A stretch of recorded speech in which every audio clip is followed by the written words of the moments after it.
Hey everybody, it's Joe Trippi and welcome back to That Trippi Show with my co-host Alex Sashlow. This week, the latest on Iran. Inflation's at 4.2% and we're going to talk about why it's going to go higher. Plus, we have some more primary results to talk about. We have to. And did we turn a corner with the fight on AI regulations? I don't think so, but we'll see. Alex, where do you want to get started? Oh man. For those watching, you may be wondering, wow, Alex and Joe are both dressed up today. I think it's the first time we've both been actually wearing a collared shirt in years. It's not for you. I'll just say that. Yeah. Yep. Yeah. Let's start. Okay. Who's it for then? Okay. I think we've been too nice to our listeners lately. Okay. So Joe, let's start with AI. I find this fascinating because there's a war going on both at the state and federal level. For those who haven't been paying attention, basically AI companies are against any kind of regulation. A lot of states are starting to crack down on things like safety, on things like what kind of reporting they have to do. And the fight's playing out on a state-by-state basis. I mostly just want to share the Puck article that you sent around to our team earlier this week with listeners. But Joe, where do you think that fight is going to go? I don't think any of this stuff is going to work. I mean, the states are taking the lead. But essentially what's happening is the AI tech bros are going to pump billions of dollars into this election to try to kill anybody who wants to regulate them. They don't want to be regulated. They don't want anybody, getting in front of their worldview, which is essentially, manipulate and for profit. And so, look, this is a kitchen table issue for most Americans. They see their energy costs going up, their water, the water consumption of a data center is just to cool it is amazing in terms of just the absolute impact it has on local water and utility rates. Not to mention.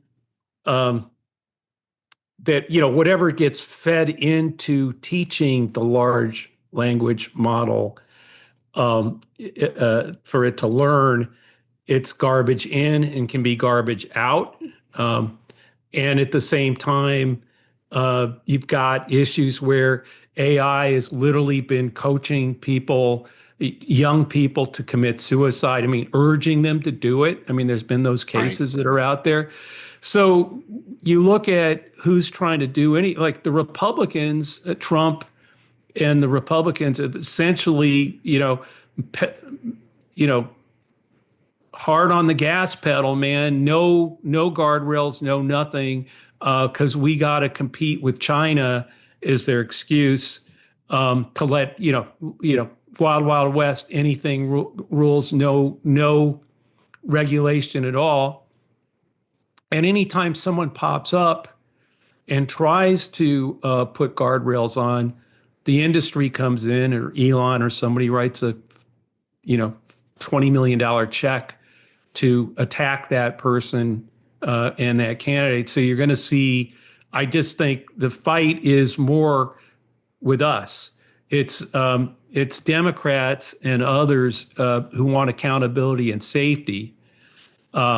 And using, and the problem for AI and the Republicans now is that the American people they've turned sour on, at least before it was, oh yeah, maybe it'll cure stuff and all that good stuff.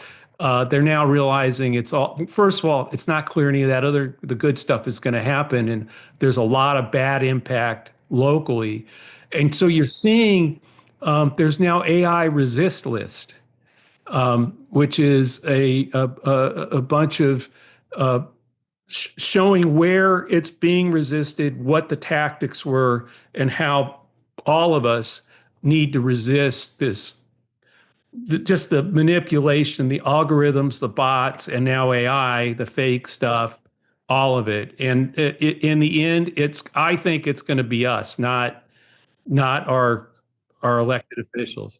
I mean, between this and between some of the regulations you and I have been dealing with on the Farm Bill, I find it very interesting that, and what may happen, by the way, which this article points out, is California, Illinois, and a few other states are passing some pretty restrictive regulations at the state level.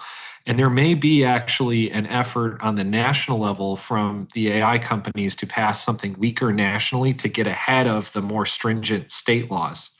Now, it's funny to me that, and Republicans are for that. And between that and between like federal control over like anything agriculture related, it is very interesting to me that the party of small government, which I know we're a long time past that, once No, again and is state prioritizing, yeah, and states' rights. States' Yeah. rights, yeah, like the Is basically state trying right. preemption on multiple fronts. So keep an eye on it. It's fascinating. Yeah, no, the real answer here is local control. The people locally have to be able to vote on whether they want a data center or not and the consequences of it. They need to be included in any of the plans. Instead, most of this stuff, like in Utah, where the legislature is allowing, I mean, something I don't know if it's a data center is twice the size of Central Park or twice the size of Manhattan. It's one of the two. I may get the size wrong, but it's massive without any input at all from the local community or any ability for them to say no. And I think that's the one thing. It's going to take collective action to stop this. These guys want they want to run the world. They want to manipulate the world to literally follow the path that they think is how everything should run, and that it's a technocracy, and the autocrats, particularly the Trump administration, they're in it. It's all about power and profit, and they're linked together now. And I think getting away with it until recently, as more and more localities, people in the local community started to rise up. And I think that's what got some of these states to start moving. And you're right, the more states start to put up regulations and laws, that starts to create a framework where the industry itself may feel, and will feel, their best bet is to get something passed through the Republican Congress and Senate with Donald Trump signing it as president, right? To make sure that there isn't, that they don't have different regulations in different states. They have a unified thing that's much weaker than anything a state would do, and much weaker than what the country and the world needs. So let's zoom out a little bit. I think AI will absolutely continue to be kind of along these edges of these issues for the next 5-6 months and beyond. I have some very fun listener questions this week. Joe, this is from Samuel in North Carolina. I really enjoy when you reference previous presidential fights, but sometimes I feel like we're in uncharted territory. Historically, foreign conflicts can either rally voters around a president or become political liabilities. Do you think Trump's confrontation with Iran strengthens Republicans heading into 26, or does it risk creating the voter fatigue that hurt previous administrations? I can't let this one go without referencing the fact that all those strikes he was talking about, he is, once again, it's Taco Thursday. He has chickened down on those. I have some fun polling on this. But Joe, what do you think as far as Samuel's question? No, well, first of all, he's correct that usually foreign policy doesn't have much of an impact on votes. There have been occasions, obviously, where that's not true. But the difference here is there's a couple of things that make this different, and that is the impact it is having domestically, which is pretty massive. I mean, we'll get to inflation and things like that, gas prices.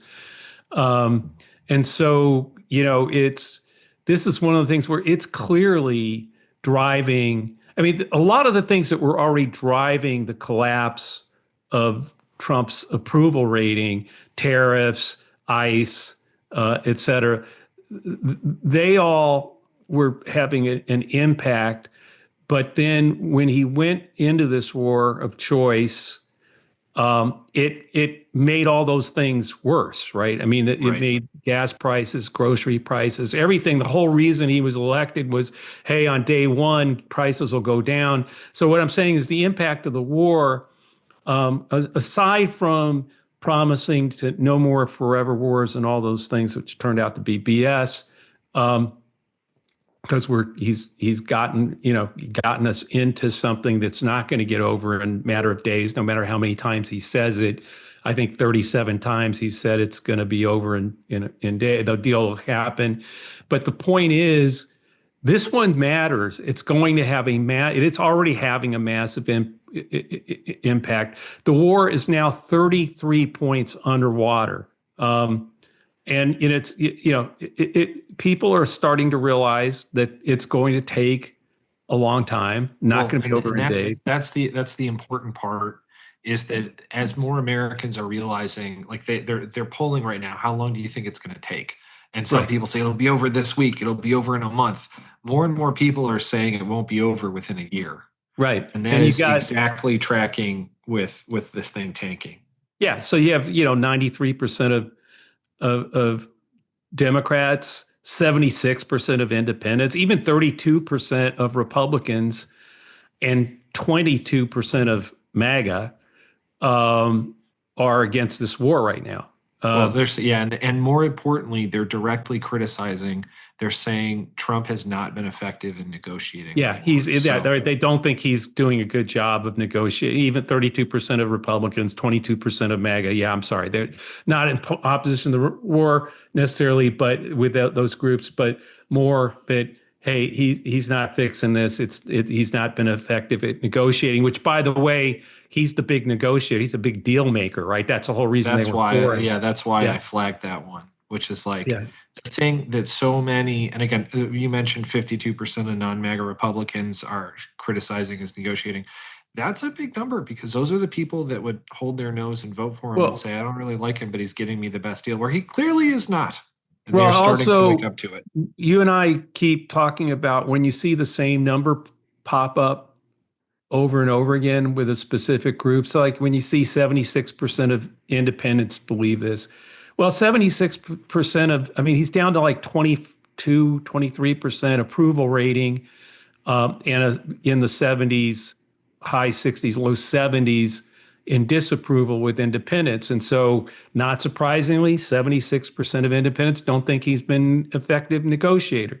When you see 32% of Republicans believe that, remember the 33% of Republicans who said they thought ICE had gone too far. So in other words, there's these similar numbers that keep popping up. I think he's got a serious problem now with at least about 30 to 32% of Republicans. Many of them may not vote for Democrats. Many of them may not vote, or have a lighter turnout. But you're starting to see these same numbers. And by the way, yeah, the number 93% of Democrats say he hasn't been an effective negotiator. Well, 95% of them since the moment he came down the escalators. That's what I'm saying. When you start seeing these repetitive numbers under the hood, forget about the head to head. There is a real problem. Probably the biggest number in that we just recited was the 32% of Republicans who think he hasn't been an effective negotiator, because again, that number keeps popping up. He's down to 70% approval of his job approval with Republicans. That means he's lost 30. That's what I'm saying. You start to get that. We've been seeing this in cement with independents since like November, when they voted 67 and 70% in New Jersey and in Virginia for Democrats, and then we saw it escalate up since the war into these high middle 70s. They've been in cement for a while, and I think you're seeing this real erosion now, even with the 22% of MAGA. And remember, Another chunk of MAGA was there because they didn't want to be in forever wars. So, we're not measuring that in this question. But no, there is a real, and I think, by the way, the schism, you're seeing it with Paxson and Cornyn. Yeah, guess what? Cornyn got about 30 something percent of the vote. I think there's some real weakness now starting to show up among Republicans, and he was already in deep trouble. When you look at 93% of Democrats, 76% of independents, folks, this is going to be a change wave. That's what's coming, and the war, by the way, is not going to get better magically. Yeah, No. yeah, it's not going to do that. So here's a similar question. This is from Valerie in Washington, and I know where you're going to take this. Republicans clearly want 2026 to be about immigration. If that's the ballot question, are Democrats walking into a trap, or is there a way for them to reframe the debate around costs, civil liberties, and government priorities? Can immigration scare tactics really break through?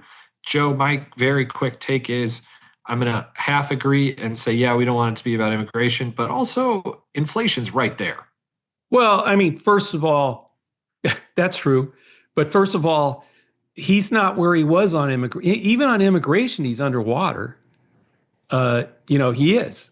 Not much, but he's underwater by a few points on immigration. And yeah, when you ask people what the issues they are most concerned about, immigration's not one of them right now. I mean, it's something that people are concerned about, want solutions for. But no, what's driving all this is kitchen table. How am I going to pay my bills?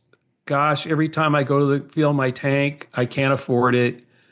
Groceries are going higher. And then, of course, so now you have, in the last 2 days, yesterday and today, we had consumer inflation at 4.2%. Not that he got handed, he complained about Biden. Well, Biden, yes, we had inflation because of COVID and everything and supply chains. And he got handed inflation that was coming down and was much lower than this 4.2% that has happened on his watch with tariffs and the war. But here's the really important thing for people to understand. Consumer inflation, price inflation, is at 4.2. It's a lagging indicator. So this morning we got the producer price inflation number. That's 6.5%. And that's a leading indicator. In other words, what's happening here, what are the rising costs that producers are facing to get their product out? And those prices have now risen in this report this morning to 6.5%. When you look at the consumer number of 4.2, that's what consumers were paying up to this period. That 6.5 price hike, and now some of these producers will eat some of that difference between 4.2 and 6.5, but let's just argue that it goes halfway. Consumers only pay for half of that increase. We'll be at 5% inflation with consumers probably in the next report. In other words, this is all moving like a freight train in the wrong direction. And all of it, every single piece of it, is because of what, you can look at what's going on. It's 41% of the increases in inflation numbers was gasoline prices and energy prices, all tied to the war in Iraq and the Strait of Hormuz being closed, which is why he's so desperate he's the one that's desperate to get a deal. The Iranians just keep looking at it themselves and going like, how much longer will the American people, will he keep lying to them and they'll keep believing it, because they've got time. That's all. That may be all they have, but they have plenty of time. They can outlast Trump, and he's the one that's desperate to get to the Strait open. But even if he does now, I mean, these inflation numbers are really starting to spike. And by the way, within a week or two, one of the things that's been going on is they've been releasing, and a lot of the world has too, been releasing strategic oil reserves. The United States has now depleted its uh, strategic oil reserve to lower than it was in 2022. And this week, it will cross because we're eating out of it every day to keep prices at this $4 and some change mark. That's why they're dumping it. They're putting this all out there, as Biden did too, by the way, during the Ukraine and everything. But when this week, it will go. I think the reserves will fall to a depleted level not seen since 1983 when we first started to build that reserve. Now, the problem with that is most of the rest of the world is out of any reserves that they can dump to kind of keep the prices where they're at. That means and we're getting there too. As I said, we'll be crossing a line where they'll been depleted to like where they were in 1983. Once that happens, that means every ship out there is empty. All the everything, all the reserves are out. In other words, they first it took ships that were still full of oil getting to ports 23 days later. That was some relief. The stuff that was already out on the ocean floating around, the stuff in these reserves, that's now the ships are all empty. These reserves, once they run out, it's going to hockey stick up. I mean, hockey stick up to barrels of oil, prices that you do not want to see. And with inflation already at 6.5 for producer price inflation, then you look at what consumers are already feeling. Man, it's going to get much worse unless somehow, some way, the Strait gets opened up overnight, magically and mystically, which is, I guess, now I guess he's both threatened to bomb them into oblivion again and then pulled back. So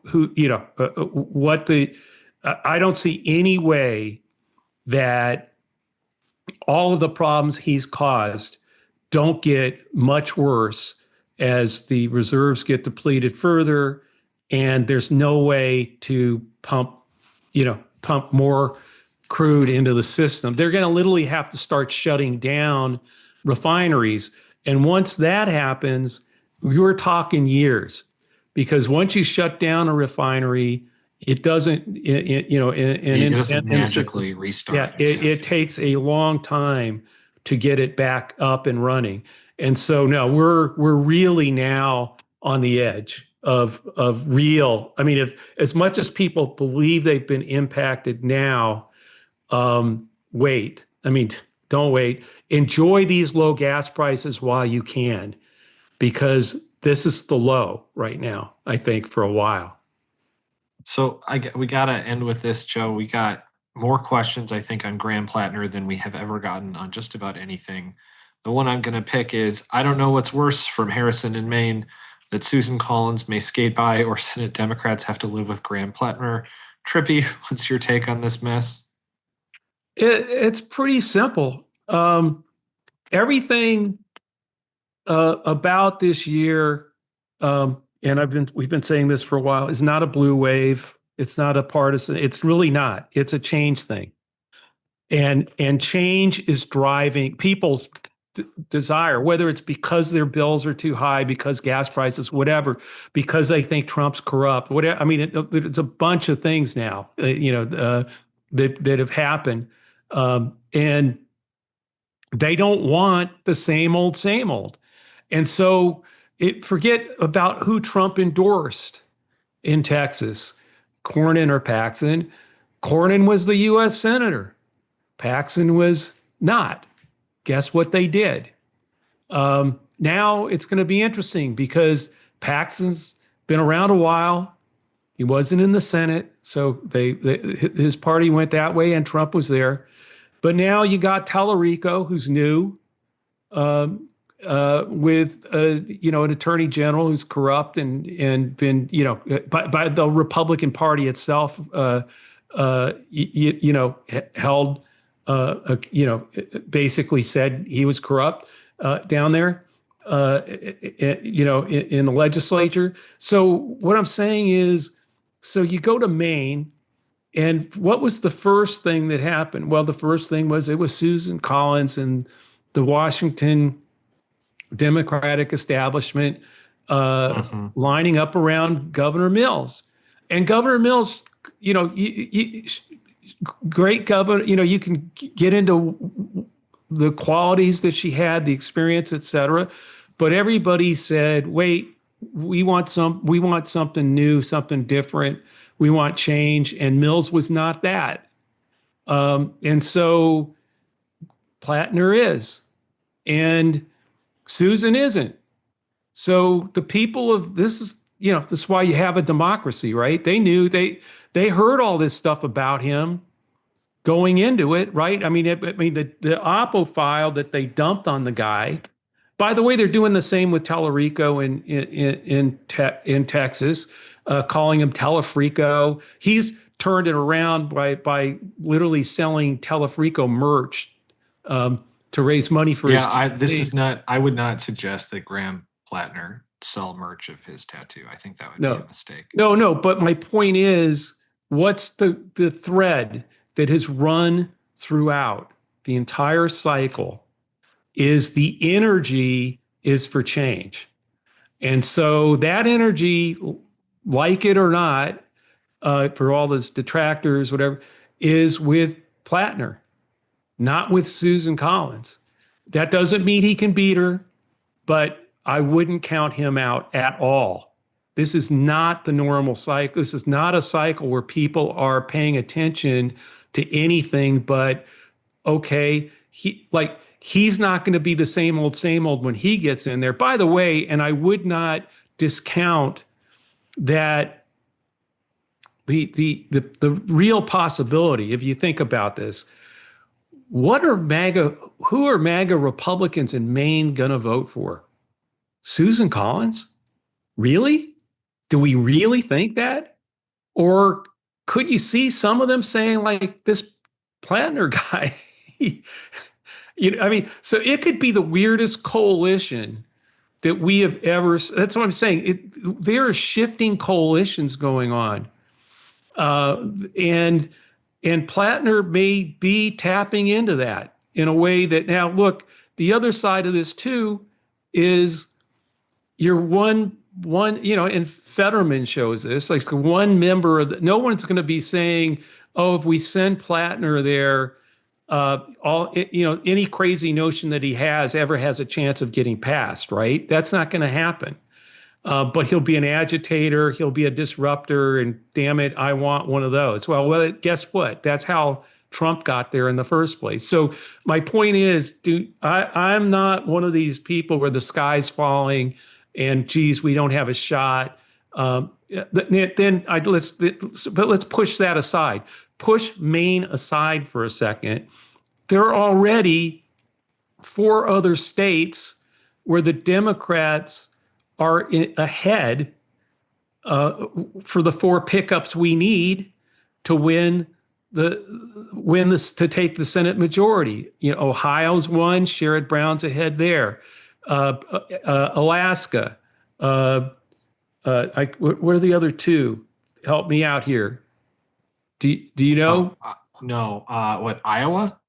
No, Iowa's 5th, and it's not in the 4. So this is my point. We know that Josh Turek is ahead of Henson in Iowa. I'm talking about there's 4 already where they're so far. Like Sherrod Brown is one for sure. I think Texas and Iowa are not in the 4. Oh, North Carolina's another one. That's what I'm saying. I'm sorry, I'm having a senior moment. But yeah, by the way, folks, yesterday was my 70th birthday. So just just having, I can have senior moments here, but we have four, like North Carolina, like Sherrod Brown being ahead in Ohio right now. And then Alaska being the third, and there's a fourth where we're ahead.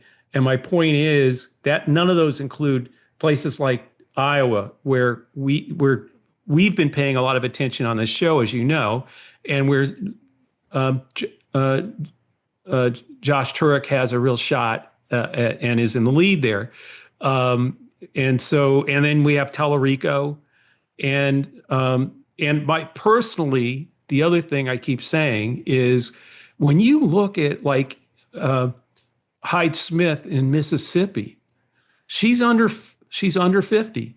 You look at she's under 40 in some polls. Yeah, that's what I'm saying. And you look at Kansas. We were talking a few, to Patrick Schmidt there. Which people hear that episode next week. Yeah, they'll hear it next week, but it's also on Tuesday, I think. But it's like a 45-40. He's behind by 5 in the head-to-head, but the incumbent's at 45. So I continue to tell people, like, somebody pointed out to me that I've been wrong because I keep saying 1980. 1980 is a good example. The better example might be 1994, when people forget that after the largest tax increase in history, and everybody in the House and the Senate being accused of being the tie-breaking vote to pass the Bill Clinton tax increase, is how the Republicans sold it. We lost the House and the Senate in 1994 in a direct response to people's opinion of Clinton's policy on predominantly taxes. Roll forward, they were wrong about that, I think. I mean, the people voted that way. We lost the House and the Senate, but we had a surplus. we ended up running a budget surplus. And maybe it was so my point, and maybe it was healthcare, but there were a bunch of different reasons why that thing turned out to be a disaster for Democrats. We lost everything, the House and the Senate. I think 1994 is going to be in reverse. I've been saying 80, but I do get the point because we held on to the House, I think, in 1980. We lost the Senate, but this is going to be a much bigger thing, I think. So we'll see. But I just think that the people are really misreading a lot of what's going on. And I think if you want to see everything through a blue lens and keep saying it's a blue wave, you're discounting the 75% of independents that are, by the way, the fastest growing registration out there is into people registering no party or independents right now. I think a lot of those people are going with folks like Plattner and Osborne. Maybe there's somebody in Montana. We'll see. But there's going to be some real surprises. I think I think people are going to be shocked with people that were even like I'm sorry, Lindsey Graham. I mean, gosh, he won his primary with 57% of the vote. You're a United States senator, and you get 57. 57 should be what he gets in the general. I mean, with what you would think. No, he got 57 in his primary. These guys are all, I think, are living on borrowed time right now. And I think it's going to get worse. That 57 that he got in the primary, they're not going to be there by November. If this Joe, keeps up. I've been trying to tell you, man. That is a really awesome place to end today. We are way over time. I know you had a lot to say. I shouldn't have asked about Graham Plattner 28 minutes in, brother, but here we are. Take us out. I know I promised a bunch more questions. We'll get to the rest next week. Well, thanks everyone for listening to or watching That Trippi Show. Make sure to join us at sez.us. It's a social network for real people, not bots or algorithms. I've got a TED Talk that I did that we'll try to figure out how to get out to everybody who watches. So maybe we'll drop it as some kind of weird episode with just me yapping it about what's going on with social media and AI and why people need to do things like Says Us. We've got to build our own networks. This podcast will always be free and is part of Lincoln Square. So check out the latest at lincolnsquare.media. That's also why we do these, because we need to build our own media that can put programs like this and others out. And that's what Lincoln Square does. We hope you'll check them out. Also, if you're listening to this episode on YouTube, please like and subscribe to get alerts when we post the next episode. And you can always send us a question to thattrippyshow@gmail.com or leave us a question and a review on iTunes. And Alex will get to them. He actually got to 2 or 3 today. See you all. Thanks, Alex. See you all next week.